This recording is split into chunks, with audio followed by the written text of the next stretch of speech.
Hi there, welcome to O'Reilly Maths. In this video we're going to be looking at the commutative property. This property comes under the number strand of mathematics, and we're going to be looking at the concept behind this property. So, the commutative property, before we get into what it is, the first thing I'd like you to do is to look at these questions here, write them down in your copybook, and write down the answers. You can pause the video and do that now.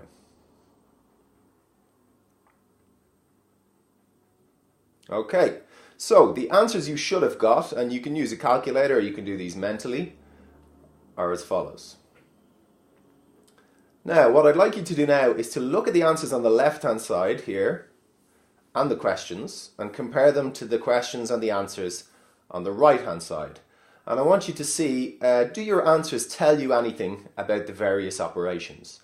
What do your answers tell you about addition? What do they tell you about subtraction, multiplication and division? Just pause the video again and think about that.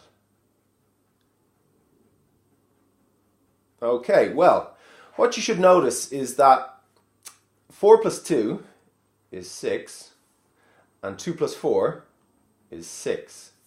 Now that might seem obvious, but what that tells us is that 4 plus 2 is equal to 2 plus 4. Now, did you notice that about any of the other operations? Well, you should have noticed that for multiplication, 4 times 2 is 8, and 2 times 4 is also 8.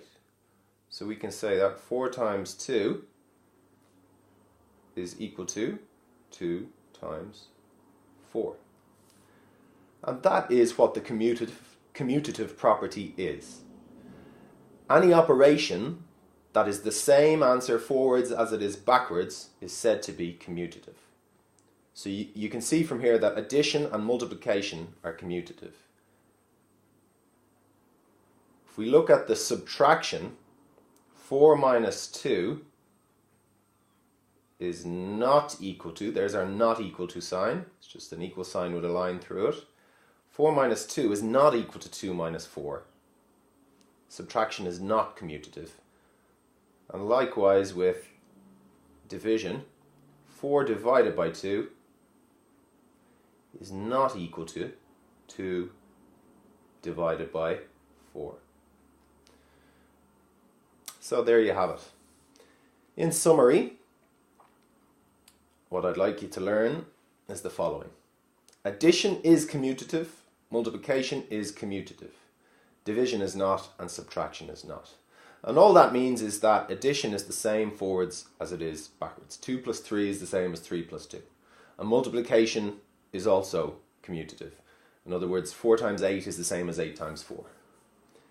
Now, if we were writing the general rule for this, we would use algebra. So how would you say this in general terms? You would say for addition, A plus B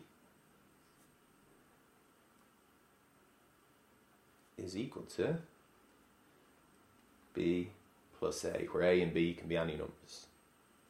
Multiplication is also commutative. A times B is equal to B times A. So they're the two most important things you need to know, remembering division is not commutative and subtraction is not commutative. And that is the concept behind the commutative property.